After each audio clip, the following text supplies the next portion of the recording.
Assalamualaikum, salam guru penggerak. Pada video kali ini saya akan memaparkan aksi nyata dari modul 1.4 budaya positif.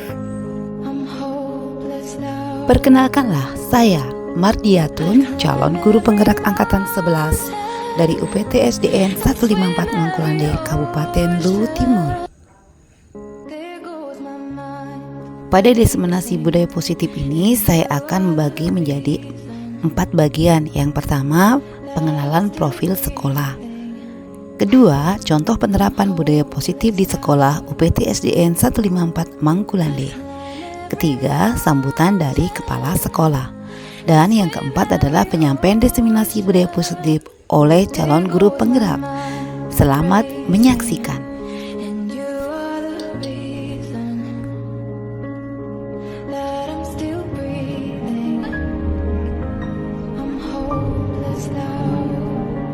Mantap nih.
seorang guru, di mana kita dituntut untuk selalu memberikan contoh yang positif kepada anak didik kita.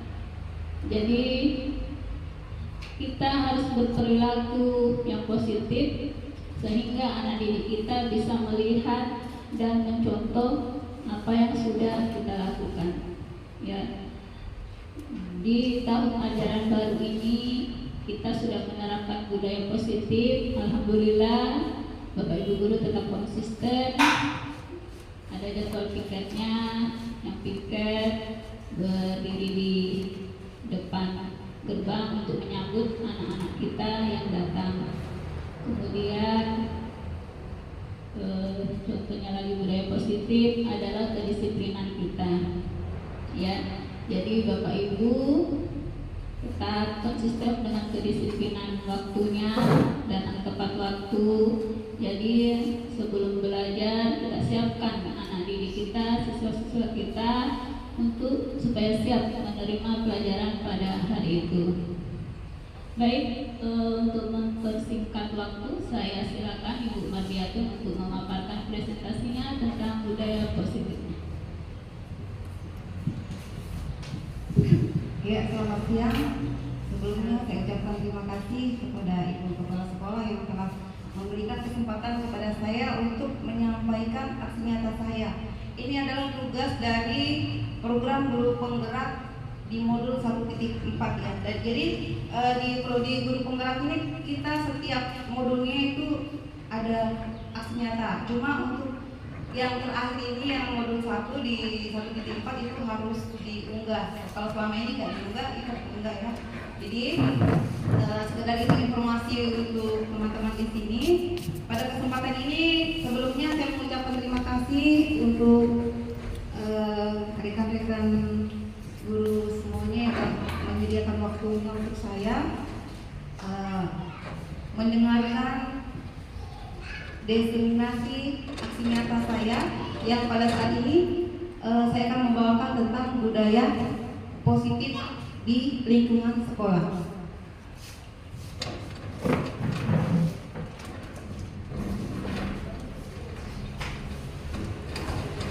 Sebelum melangkah ke materi, bagaimana perasaan Bapak Ibu guru saat ini? Luar biasa ya. Sebelum melangkah ke materi juga, saya akan mengajak Bapak Ibu guru untuk sejenak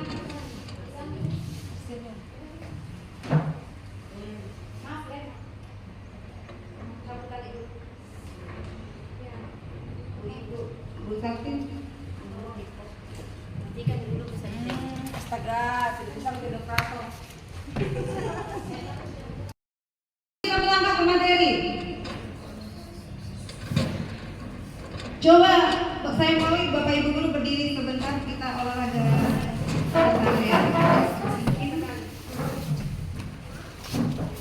Ayo tersenyum 30 detik dari sekarang. Tapi sebelum tersenyum berhadapan-hadapan dengan temannya. Oh, ada. Ada laki-laki satu tadi. Gak apa-apa Bang yang bisa dicermin sendiri. Ya, berhadapan dengan temannya, tersenyum selama 30 detik ya. Kalau lihat matanya jangan lihat mulutnya. Nanti kalau lihat mulutnya lucu ya. Belum disuruh senyum sudah tertawa ya. Jangan 30 detik terlalu lama. 10 detik. Ya. 10. 9. 8.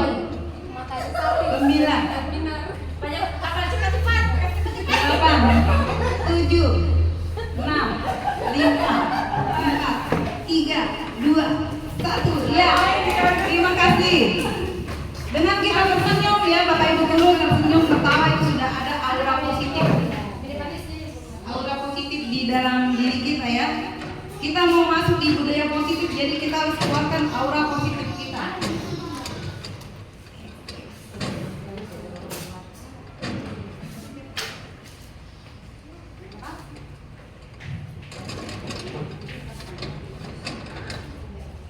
Langsung lanjut.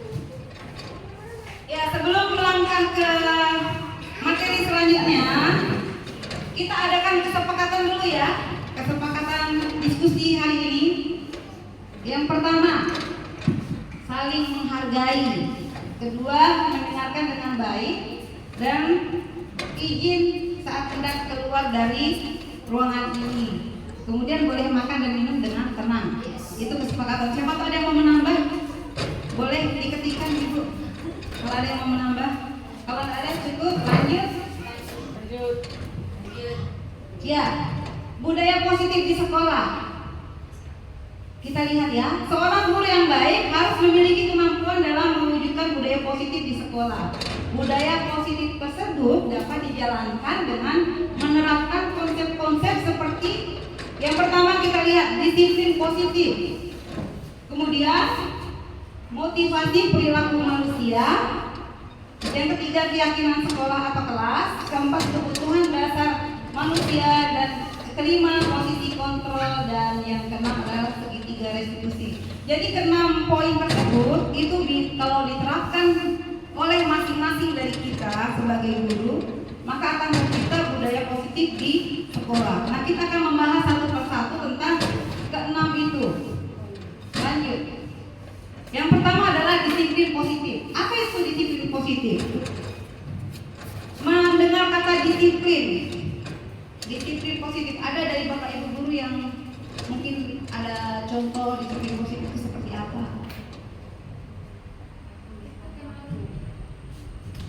Ya di sini disiplin positif itu merupakan suatu cara penerapan disiplin yang mengajarkan anak bertanggung jawab. Itu intinya ya, bertanggung jawab dan menumbuhkan kesadaran diri berdasarkan nilai-nilai kebajikan.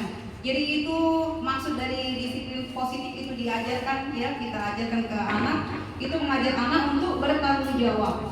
Disiplin positif dapat membuat murid memahami dan menyadari berdasarkan motivasi internalnya, bukan akibat ujian, paksaan ataupun hukuman. Jadi di sini setiap murid bisa melakukan disiplin itu karena ada dorongan motivasi. Di sini yang diharapkan adalah motivasi internalnya. Lanjut. Berbicara tentang disiplin positif dan nilai-nilai kebajikan, kita lihat di 6 karakter dalam profil dari Pancasila ya. Di situ ada beriman dan bertakwa, berakhlak mulia, gotong royong, berkebinekaan global, bernalar kritis ya. Itu semua nilai-nilai kebajikan itu semua yang ada yang akan kita capai di dalam profil pelajar Pancasila untuk mewujudkan profil pelajar Pancasila tersebut. Lanjut. Nah, kita beralih ke motivasi perilaku manusia. Apa itu motivasi perilaku manusia? Berbicara tentang motivasi, adakah dari Bapak Ibu guru yang tahu apa itu motivasi? Dorongan ya, dorongan dari diri seseorang untuk melakukan sesuatu ya. Dorongan itu bermacam-macam, ada dorongan yang dari luar, ada dan dorongan dari dalam. Lanjut. Ya, di sini motivasi perilaku manusia itu ada tiga yang menimbulkan motivasi dalam diri manusia. Yang pertama, untuk menghindari ketidaknyamanan atau hukuman. Misalnya saya mau berangkat cepat ke sekolah itu biar tidak dimarah, biar tidak ditegur, ya, biar tidak ditegur gurunya. Kalau kita guru biar tidak ditegur oleh atasan, ya, itu salah satu motivasi. Yang kedua, motivasi yang kedua untuk mendapatkan imbalan atau penghargaan dari orang lain. Jadi kita melakukan sesuatu tuh ada maksud supaya saya mendapat sesuatu, ya, itu salah satu motivasi juga. Dan yang ketiga adalah untuk menjadi orang yang mereka inginkan dan menghargai diri sendiri dengan nilai-nilai yang mereka percaya. Jadi dari ketiga motivasi ini, motivasi yang pertama dan kedua itu merupakan motivasi eksternal atau motivasi yang dari luar, yang biasanya kita yang timbul itu karena dorongan dari luar. Yang ketiga ini adalah internal, ini yang harus ada pada diri kita. Kita harus berupaya bahwa segala sesuatu yang kita lakukan itu karena kita menghargai diri kita sendiri, ya. ya. Menghargai diri kita sendiri dengan nilai-nilai yang kita percaya. Itu lebih enak untuk dilakukan daripada yang pertama dan yang kedua itu.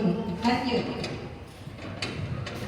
Yang ketiga adalah keyakinan sekolah atau kelas. Ya, selama ini kita belum terlalu familiar dengan bahasa keyakinan sekolah atau kelas ya.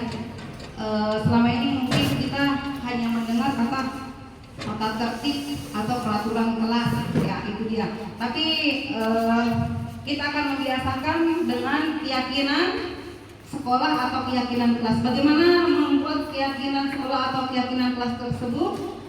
Itu harus ada kesepakatan antara guru dan siswa, dan itu biasa dilakukan di setiap awal pembelajaran kita. Sama seperti tadi sebelum kita melakukan forum diskusi ini ada seperti kesepakatan ya.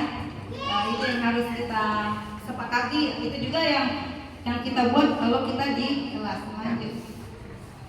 Keyakinan kelas atau sekolah. Di sini guru berperan dalam mewujudkan keyakinan kelas atau sekolah melalui kesepakatan antara guru dan murid. Jadi untuk mewujudkan atau untuk menciptakan keyakinan kelas itu harus guru itu dia berperan penting. Bagaimana caranya berperan? Ya kita memandu siswa. Bagaimana caranya keyakinan kelas itu bisa terbentuk melalui diskusi dalam kelas ya. Kalau dipraktekkan biasanya murid-murid disuruh menyampaikan pendapat. Kira-kira apa yang harus kita lakukan untuk supaya pembelajaran kita di kelas itu bisa tercapai dengan baik. Misalnya ada murid yang berpendapat ibu guru tidak boleh datang terlambat, ya itu salah satu ya, seperti itu dan sebagainya. Ini adalah salah satu contoh dari keyakinan kelas. Bermacam-macam kata-kata yang bisa dipakai untuk kita membuat keyakinan kelas, tapi biasanya itu adalah kata-kata yang mudah dipahami dan mudah dihafal, sehingga keyakinan kelas itu bisa betul-betul kayak melekat di hati peserta didik kita gitu. Jadi meskipun dia sudah keluar dari kelas kita atau keluar dari sekolah kita, itu akan terngiang terus dalam hidup dia. Misalnya di sini, hormati gurumu. Hormati gurumu, tidak berkata kotor, sopan santun, saling menyayangi, fokus belajar ataupun saling tolong menolong. Tetapi masih banyak lagi keyakinan kelas yang bisa kita buat lagi. Itu tergantung dari kita guru dan kesepakatan dari siswa. Lanjut. Yang selanjutnya adalah kebutuhan dasar manusia. Di dalam kita selama kita mengajar, biasa ada beberapa murid kita yang melakukan suatu kesalahan, ya. Dia bertindak di luar dari ketentuan yang sudah kita buat.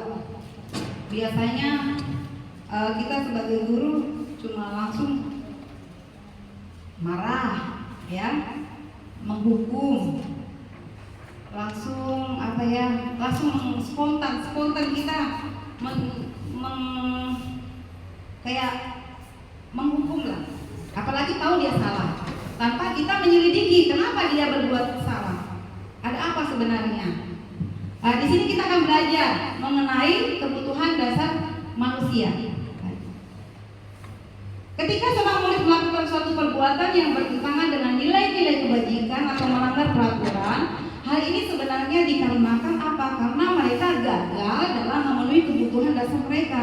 Jadi selama ini siswa kita melakukan sesuatu yang salah itu sebenarnya karena mereka itu gagal sampai mereka sekarang apa kebutuhan dasar mereka? Apa kebutuhan dasar murid-murid kita sehingga mereka bisa melakukan sesuatu yang menyimpang? Lanjut. Ini adalah 5 kebutuhan dasar dari manusia. Jadi setiap manusia memiliki kebutuhan dasar. Yang pertama adalah kebutuhan untuk bertahan hidup, ya, itu sudah pasti. Semua akan bertindak apapun itu untuk mempertahankan hidup manusia. Yang kedua, kasih sayang dan rasa diterima. ketiga penguasaan, keempat kebebasan, dan kelima adalah kesenangan.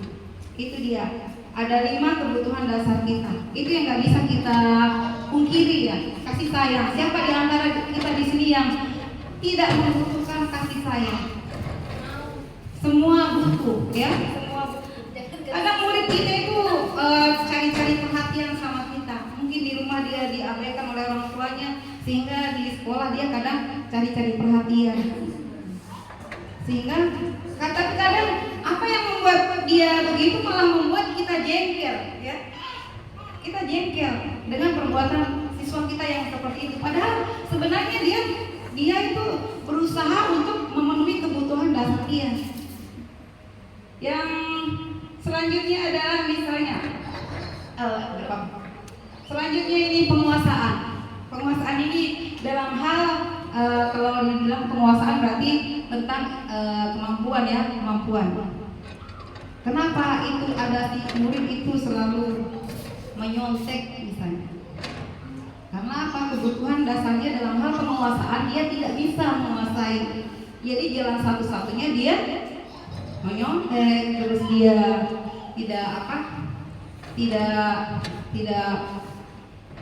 tidak melakukan apa yang sudah disepakati. Padahal kita waktu ujian ditulis besar-besar dilarang menyontek, tapi dia melakukan seperti itu. Karena apa ya? Untuk memenuhi kebutuhan dasar anak itu. Lanjut. Sekarang kita akan melihat sebuah kasus. Bu Siti, guru kelas 6, sedang bingung menghadapi pula salah satu murid di kelasnya. Dimas, maksudnya anaknya itu namanya Dimas, ya. Beberapa anak telah mengeluhkan Dimas yang seringkali meminta bekal makan siang mereka dengan paksa. Jadi di situ kita punya murid ada namanya Dimas yang suka meminta dengan paksa bekal temannya. Nah, jika Anda atau kita menghadapi situasi seperti Bu Siti, apa yang akan kita lakukan? Kira-kira apa alasan Dimas melakukan seperti itu? Kalau kita menghadapi seperti itu, selalu apa? Atau kita langsung datang hampiri Dimas, kita hukum dia? Hukumannya pun kadang tidak sesuai dengan apa kesalahan dia. Jadi di sini kita perlu menyelidiki, kita perlu melakukan pendekatan kepada Dimas. Kenapa dia melakukan seperti itu? Ya. Alasan yang pertama, karena ia lapar, ya. Karena dia lapar. Orang tuanya tidak membawakannya bekal makan siang, maka kebutuhan dasar yang sedang berusaha dipenuhi oleh Dimas, ya, di sini. Dimas adalah kebutuhan untuk bertahan hidup. Kaumnya di situ. Itu alasan yang pertama. Ternyata murid kita itu lapar, tapi kita sudah marah-marah sama dia. Tanpa kita melakukan pendekatan lebih lanjut. Jadi di sini kita sebagai guru harus dilatih kesabaran, ya, harus jangan langsung bertindak. Harus betul-betul dipikir dulu sebelum kita melakukan sesuatu yang mungkin itu bisa menyakiti murid kita. Alasan yang kedua, karena dia memang senang, ya, karena memang dia senang temannya jadi memperhatikan dia. Dia tidak lapar, ya, itu anak tidak lapar. Ketika teman melaporkan tindakan itu pada gurunya, sehingga orang tuanya jadi memperhatikan dia, otomatis kalau seperti itu temannya melapor ke gurunya, kemudian gurunya mungkin sudah ditanya-tanya, dibilang melapor tidak, akhirnya dipanggil orang tuanya. Setelah dipanggil orang tuanya, disitulah Dimas merasa, wah, ya, ada perhatian. Maka kebutuhan dasar yang sedang dipenuhi murid itu adalah kebutuhan akan kasih sayang. itu alasan yang kedua. Kenapa murid kita melakukan sesuatu yang bertentangan dengan nilai-nilai kebajikan? Alasan yang ketiga, karena teman-temannya takut dengan dia dan menuruti keinginannya, maka sebetulnya dia sedang berusaha memenuhi kebutuhan dasarnya akan kekuasaan. Wah, jago dia jago di lingkungan itu, dia jago. Jadi kalau kita melihat atau ada siswa kita yang menonjol dalam hal ini, dalam hal kekuasaannya, dia menunjukkan kekuasaannya. Di sini yang sering terjadi itu teman-teman yang sering bully temannya itu juga ya. Itu dia menunjukkan jagonya, kekuasaannya. Itu kebutuhan dasar dia, akan kekuasaan. Alasan yang keempat itu bisa juga murid kita itu merasa bosan dengan apa? Bosan dengan bekal yang diberikan oleh orang tuanya itu terus, ya. Karena ibunya selalu membawakan bekal yang sama setiap hari. Oleh karena itu dia ingin mencoba makanan teman-temannya yang beraneka ragam. Maka kebutuhan yang berusaha dicapai oleh Dimas yang ini dimiliki Dimas atau yang ingin dia raih itu adalah kebutuhan akan kebebasan. Dia bebas, dia mau ambil apa saja. Ya, itu merupakan alasan-alasan mengapa ada siswa-siswa kita yang senantiasa atau kadang-kadang atau sering melakukan suatu tindakan yang menyimpang dari nilai-nilai kebajikan. Ada kebutuhan dasar mereka yang hendak mereka capai. Ini adalah peran kita sebagai guru, berusaha mengenali apa kebutuhan dia dan mencoba melakukan pendekatan. Nah, pendekatan apa yang harus kita lakukan? Di sini ada peran kita, posisi kontrol kita sebagai guru restitusi di sini. Posisi kontrol restitusi. Yang di sini yang pertama adalah ada lima posisi ya, 5 posisi kontrol di sini. Yang pertama adalah guru sebagai penghukum. Bagaimana kita menghadapi siswa kita yang melakukan suatu penyimpangan atau tindakan yang melanggar nilai-nilai kebajikan? Apa yang kita lakukan biasanya kita? Apakah kita langsung sebagai penghukum? Penghukum di sini tuh kita langsung menghukum, meskipun benar-benar kita tahu dia bersalah. Misalnya murid kita itu pada hari Senin aturannya harus pakai sepatu hitam, tapi dia pakai sepatu putih mungkin karena bangun kesiangan terlambat. Di situ kita tetap marah tanpa mendengar alasannya. Kita marah dan kita menyuruh siswa itu buka sepatumu, nggak usah kamu pakai sepatu selama kamu melakukan pembelajaran. Mungkin kalau di sini disuruh buka sepatu, anak senang saja ya, karena itu memang hobi mereka. Tapi kalau di kota misalnya di sekolah-sekolah di kota, dia akan merasa malu kalau dihukum seperti itu. Jadi posisi kita di mana? Posisi kita sebagai apa di situ? Sebagai penghukum. Yang kedua adalah guru sebagai pembuat merasa bersalah. Jadi kalau ada siswa yang melakukan sesuatu yang melanggar, jadi guru itu dengan kata-katanya itu membuat siswa itu, oh iya saya salah. Ada seperti itu. Guru yang pintar sekali membuat siswa itu merasa bersalah. Seperti itu. Posisi yang ketiga adalah guru sebagai teman. Jadi ada juga pada waktu siswa kita melakukan suatu penyimpangan, ya kita ajak baik-baik, bicara baik-baik sebagai teman. Keempat, guru sebagai pemantau. Ya, kalau pemantau itu betul-betul di atasnya teman ya. Jadi dia juga seperti melakukan pendekatan disertai dengan pantauan dan sedikit sedikit dibilang sedikit formal di sini ya, karena posisi kita sebagai pemantau. Murid nggak dekat seperti teman, tidak. Apalagi yang kelima, guru sebagai manajer. Sebagai manajer inilah yang posisi yang ideal yang harus dicapai oleh semua guru di sini. Bukan cuma di sini, semua guru di Indonesia diharapkan bisa berperilaku atau berperan, berposisi mengontrol siswa sebagai manajer di sini. Lanjut. Bagaimana kita bisa membedakan posisi kita ada di mana? Atau bagaimana kita bisa menentukan bahwa kita sebagai penghukum? Kita lihat di sini bahwa guru kalau dia posisinya sebagai penghukum, pasti dia langsung menghardik, menunjuk-nunjuk, kamu ini memang sudah dikasih tahu, ya seperti itu.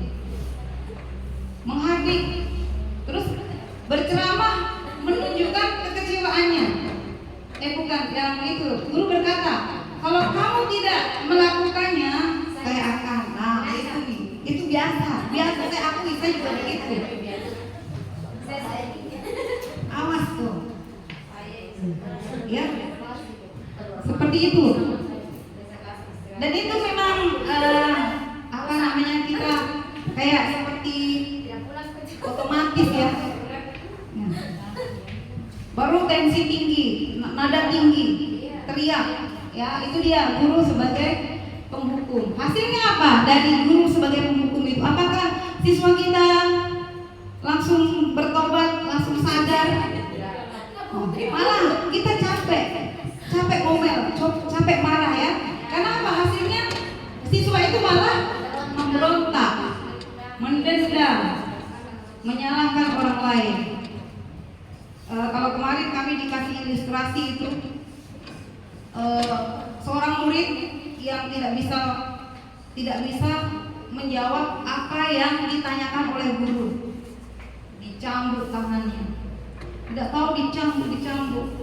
Siswa itu mencoba menahan, ya dia ditahan, ditahan, sudah merah-merah tangannya. Pas meledak, amarahnya meledak, dia balas itu gurunya, dia hantam, dia apa sampai betapa. Kemudian gurunya dipanggil oleh kepala sekolah dengan siswa itu, terus dikasih tahu apa yang terjadi. Akhirnya gurunya sama kepala sekolah langsung diberi satu pertanyaan yang guru itu tidak bisa menjawab. Setiap guru dikasih pertanyaan tidak bisa menjawab, pukul sama kepala sekolah. Berkali-kali dia tidak bisa menjawab, dipukul. Akhirnya murid itu langsung menyetop, berhenti, jangan dipukul. Jadi di sini hukuman tidak bisa menyadarkan murid. Jadi diharapkan untuk kita sebagai guru, kalau bisa kita move on dari posisi kita sebagai penghukum ya. Memang agak berat dan agak susah, kadang kita sering lupa, tapi itu manusiawi. Jadi setidaknya kita mencoba untuk lari dari posisi ini ya. Yang kedua, posisi kita sebagai pembuat orang merasa bersalah. Jadi kalau ada siswa kita yang melakukan suatu kesalahan, kita panggil baik-baik, kita ceramai dia, kita dengan kata-kata yang menyentuh hati, sehingga malah membuat siswa itu menangis. Dia menangis dirinya sendiri. Itu posisi kita sebagai pembuat rasa bersalah. Kira-kira kata-kata apa yang bisa membuat siswa menangis atau dia membuat siswa merasa dirinya itu bersalah? Bisa apabila siswa itu melakukan suatu kesalahan, pasti ada gurunya mengatakan, kamu telah mengecewakan ibu, kamu telah menghancurkan harapan ibu saya.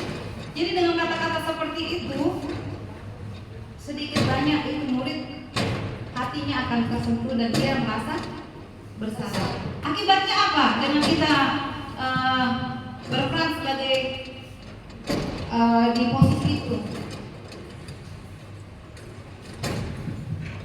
Kadang siswa juga dia masih menyembunyikan juga,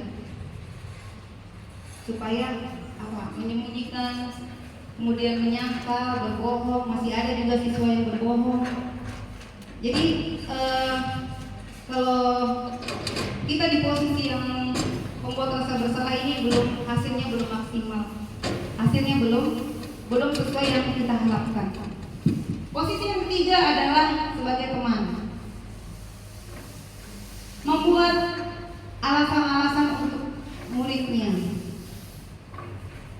Kemudian guru berkata, lakukan untuk bapak ibu.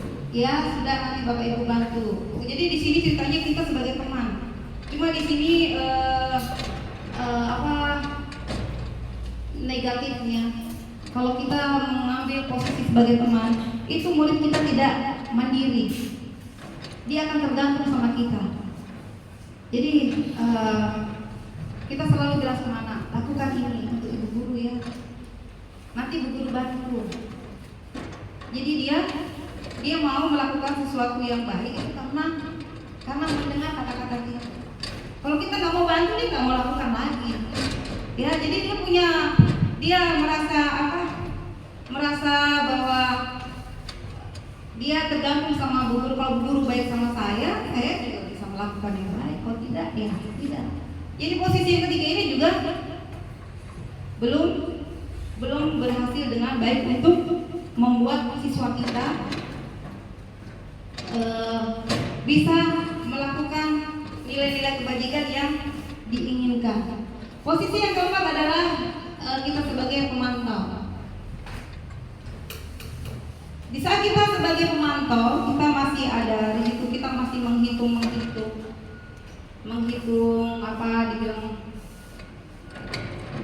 misalnya anak itu tidak mengerjakan tugas, atau dia pada waktu kita mengajar dia ribut, dia tidak memperhatikan kita. Kemudian kita memanggil dia, menanyakan alasannya. Setelah ditahu alasannya, kemudian dia memberi konsekuensi. Datang ke ruangan ibu, kerjakan tugasmu, bu guru tunggu. Itu sebagai pemantau. Kadang kita juga melakukan seperti itu ya. Ada murid kita tidak mengerjakan PR, kita panggil di kantor, kerjakan dekat ibu guru, sambil kita memperhatikan siswa kita ini. Hasilnya apa?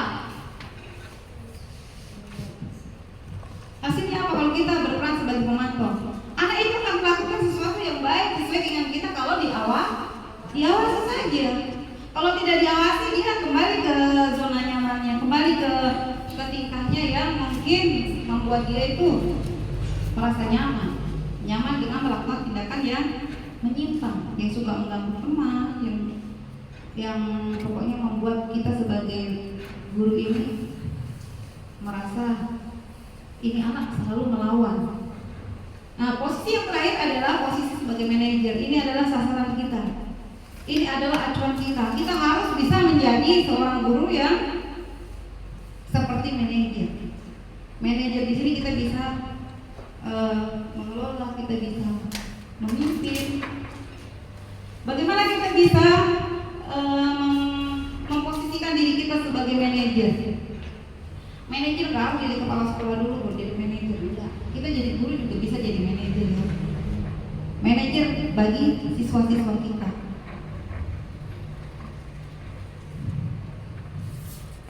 Sebagai manajer, di saat ada siswa yang melakukan kesalahan, kita harus betul-betul menganalisa baik-baik, bertanya baik-baik apa yang sebenarnya terjadi dari berbagai segi. Ya. Kita harus objektif, kita harus betul-betul sumbernya itu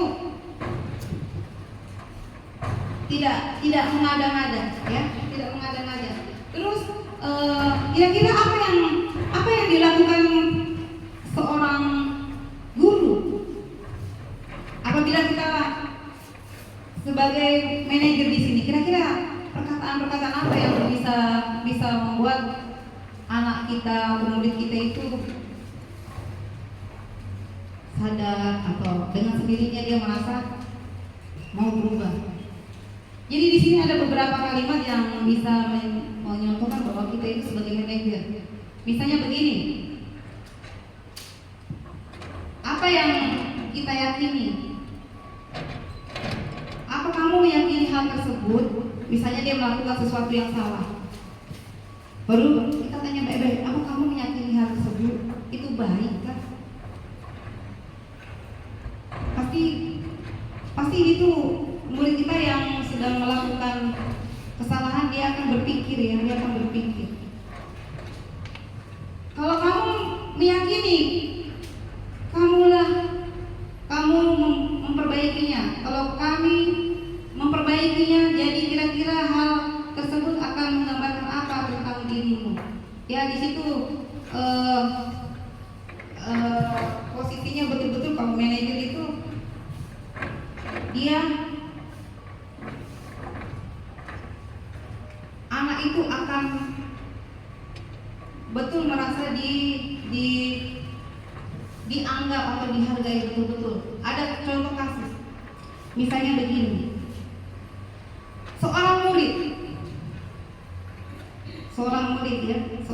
melakukan suatu kesalahan. Di sini dia pada waktu melakukan suatu pembelajaran itu anggap saja di sini pembelajaran matematika ya, matematika. Terus dia anak pada waktu pembelajaran itu dia selalu malas. Temannya pada asik mengerjakan tugas, dia cuma baring-baring di meja. Kemudian gurunya marah, dipanggil, disuruh mengerjakan, tidak tahu, menjawabnya juga asal, marah gurunya. Kemudian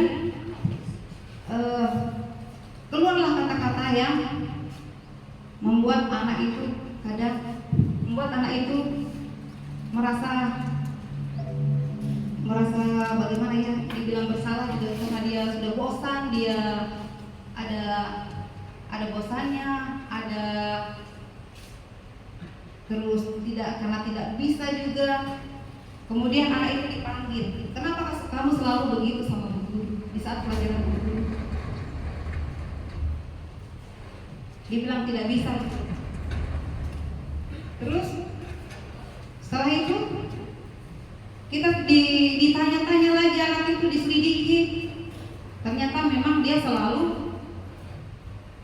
melakukan seperti itu. Kemudian guru itu bertanya kepada kepala sekolah, bagaimana mengatasi hal ini. Nah, di sini posisi kepala sekolah di sini sebagai manajer ya. Ini di sini ceritanya gurunya dia belum dia melimpahkan masalah ini kepada kepala sekolah. Nah, kepala sekolah di sini kemudian mengumpulkan guru-gurunya, berdiskusi bersama, membahas tentang anak ini ya. Kenapa dia selalu seperti itu? Bertanya dengan teman guru yang lain. Kebetulan teman guru yang lain tuh dia tahu, oh iya anak itu memang begitu, dia keluarganya begini-begini. Jadi ada Jadi kepala sekolah di sini atau posisi manajer yang diambil kepala sekolah ini dia. Jadi apa yang harus kita lakukan terhadap anak ini? Dibicarakan baik-baik tanpa menghukum. Kemudian dipanggil orang tuanya, dipanggil anaknya. Mungkin kalau ada kebutuhan kekuasaan yang dia tidak bisa capai ya, kita sebagai guru juga harus mengadakan suatu kegiatan atau suatu program yang bisa memenuhi kebutuhan dasar murid itu. Misalnya dia kurang penguasaan dalam hal matematika, jadi harus ada waktu ekstra untuk guru melakukan pembelajaran khusus untuk anak ini. Jadi memang posisi sebagai manajer itu sedikit susah, tapi kita harus bisa mencapainya. Kita harus bisa mewujudkan posisi kita sebagai manajer. Kita harus belajar sedikit demi sedikit. Lanjut. Yang selanjutnya, segitiga restitusi. Di sini segitiga restitusi itu ada 3 tahapannya: menstabilkan identitas, validasi tindakan yang salah,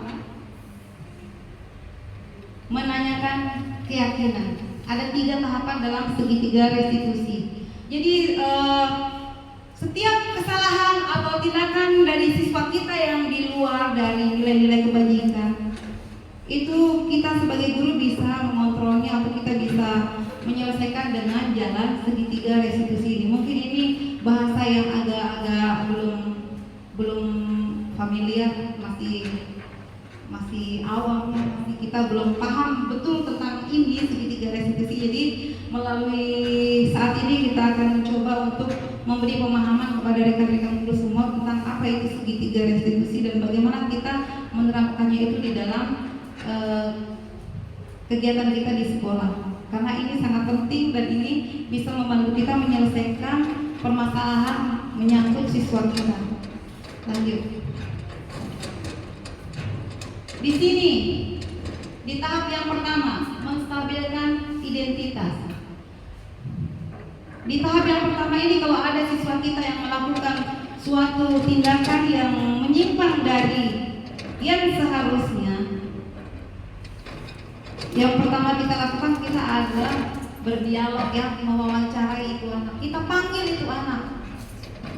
Terus apa kata-kata yang kita bisa ucapkan untuk menstabilkan keadaan itu, menstabilkan identitas. Pertama, berbuat salah itu adalah sesuatu yang manusiawi. Jadi pada waktu siswa kita itu melakukan suatu kesalahan, kita bilang, iya nak, berbuat seperti itu, berbuat kesalahan itu manusiawi. Guru juga sering melakukan seperti itu. Dengan kita mengatakan seperti itu, anak itu akan dia akan, yang tadinya dia ke arah yang salah, dia mulai akan kembali ke sesuatu yang benar. Tidak ada manusia yang sempurna. Kita mengatakan hal tersebut kepada anak kita yang melakukan pelanggaran itu, kita pasti bisa menyelesaikan permasalahan ini. Bapak Ibu tidak tertarik dengan untuk mencari tahu siapa yang salah. Bapak Ibu, Bapak maksudnya kalau dia gurunya laki-laki, ya, Ibu hanya ingin mencari tahu, hanya lebih tertarik untuk menyelesaikan permasalahan itu, nggak tahu siapa yang salah itu. Kita biasanya kalau kita menghadapi murid yang melakukan suatu pelanggaran, misalnya berkelahi, pasti kita cari siapa yang salah, ya. Itu sudah manusiawi, itu sudah memang hal yang wajar, ya, yang biasa kita lakukan. Tapi di segitiga restitusi ini hendaknya kita mulai merubah pola pikir kita. Yang tadinya kita mencari salah, tapi kita kembali ke bagaimana persoalan itu bisa diselesaikan. Jadi di sini Ibu tertarik untuk menyelesaikan permasalahan itu. Kalau kamu menyalahkan diri terus-menerus, apakah kamu sudah bersifat baik terhadap dirimu sendiri? Itu adalah salah satu kata-kata yang membuat siswa kita itu akan berusaha atau berpikir, dia akan kembali, oh iya, kalau saya menyalahkan diri terus, tidak ada artinya untuk diri saya. Lanjut. Langkah yang kedua adalah validasi tindakan yang salah. Di segitiga restitusi itu, yang kedua, tahapan kedua adalah validasi tindakan yang salah. Validasi tindakan yang salah dilakukan berdasarkan prinsip bahwa setiap perilaku berupaya memenuhi suatu kebutuhan tertentu yang tadi sudah dijelaskan, ya. Dia melakukan sesuatu karena kebutuhan dasarnya tidak bisa dia capai, makanya dia melakukan suatu hal yang menyimpang dari nilai-nilai kebajikan. Sehingga guru atau orang tua akan bergeser dari pemikiran stimulus respon menjadi proaktif, serta akan lebih mengenali dan mengakui kebutuhan murid tersebut. Jadi setelah kita mengetahui itu, oh ternyata dia melakukan kesalahan itu karena dia begini, jadi kita nggak langsung menyalahkan dia, kita nggak langsung menjudge dia, tapi kita langsung proaktif. Oh ini Kalau ibu ada di posisi seperti kamu, mungkin ibu akan bertindak juga seperti itu. Lanjut. Kamu pasti punya alasan mengapa kamu melakukannya. Jadi setiap ada siswa kita yang melakukan suatu kesalahan, coba ceritakan apa yang terjadi. Dia menceritakan, banyak diceritakan. Terus apa kita bilang?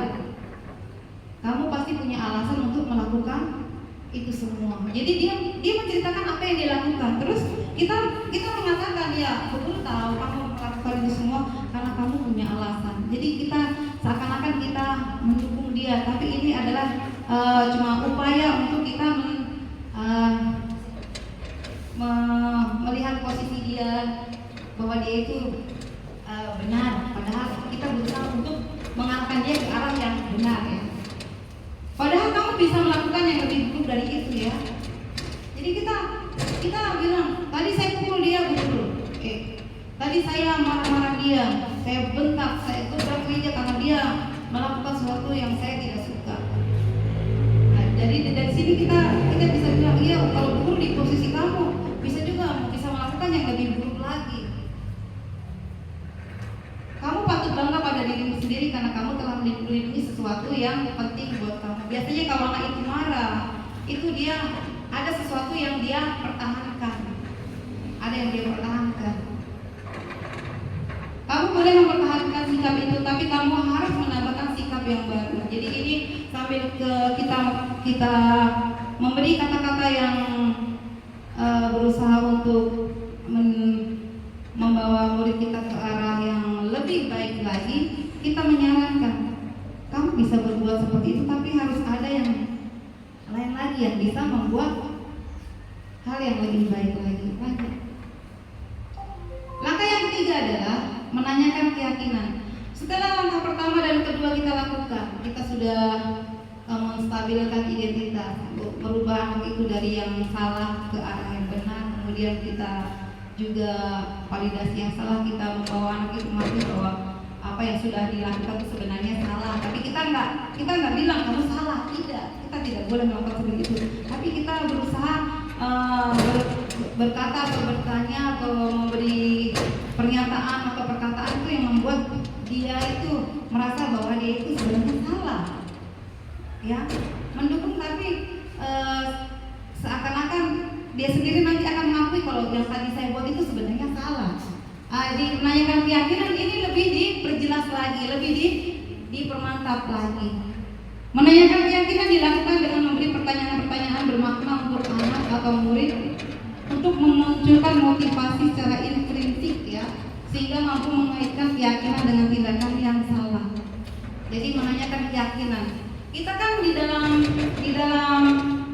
kelas kita atau sekolah kita kan ada keyakinan sekolah, keyakinan kelas. Kira-kira apa yang sudah dilakukan siswa kita itu yang sudah melanggar, sudah melakukan sesuatu yang di luar nilai-nilai kebaikan, kita kaitkan. Kira-kira sudah sesuai nggak dengan keyakinan kita? Pasti anak itu akan sedikit merenung, dia akan sedikit menyadari tidak. Jadi apa keyakinan apa yang sudah kamu langgar? Misalnya dia suka terlambat, kedisiplinan. Dia akan menjawab sendiri alasan mengapa dia melakukan seperti itu dan kira-kira itu baik nggak? Dan itu kira-kira apa yang dia langgar? Apakah itu salah atau benar, itu dia akan mengetahui sendiri. Setelah kita menanyakan hal itu, keyakinan apa yang sudah kira-kira kamu tidak capai di sini? Disiplin misalnya. Setelah kita menggali keyakinan siswa yang dia belum capai, kemudian kita menanyakan bagaimana cara kita untuk menepati itu. Kalau dia misalnya selalu tidak disiplin, bagaimana caranya supaya kita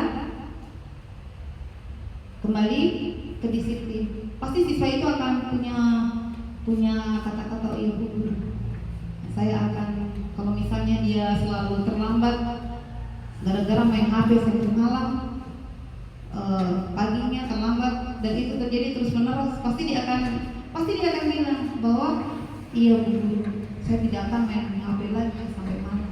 Saya akan tidur cepat, ya. Saya akan tidur cepat supaya saya bisa bangun pagi dan tidak terlambat lagi. Nah, itu adalah beberapa tahapan yang ada di dalam segitiga restitusi. Jadi melalui apa yang sudah saya ungkapkan di sini, yang banyaknya ada enam tadi ya, ada 6 materi yang sudah saya bagi kepada rekan-rekan guru di sini. Saya berharap 1, 2, 3, 4, 5, 6 ya kita berusaha untuk menggapainya. Agak susah memang, tapi kita harus berusaha di sini. Dari apa yang sudah saya sampaikan, barangkali ada yang dari teman guru yang mungkin masih belum jelas atau masih ada yang mau ditanyakan, saya persilakan. Kalau tidak ada, bisa saya tutup sampai di sini. Saya kira sudah paham ya, sudah paham, dan terima kasih atas kesempatannya. Beberapa menit sudah berlalu, teman-teman sudah mendengarkan semuanya, dan kita semua bahwa mulai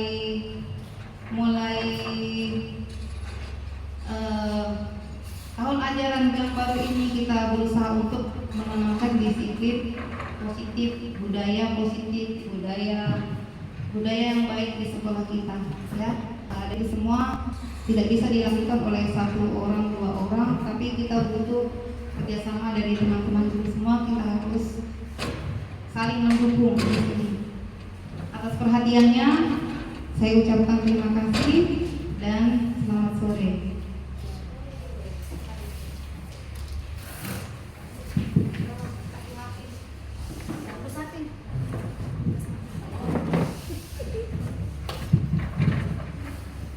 Mungkin kalau ada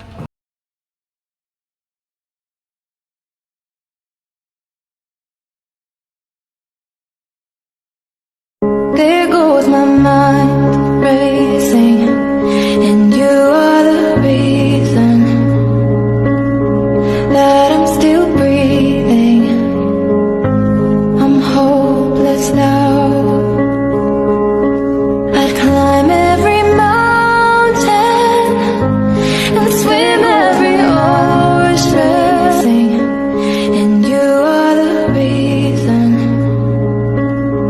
that I'm still breathing. I'm hopeless now. I'd climb every mountain and swim every ocean, and you are the reason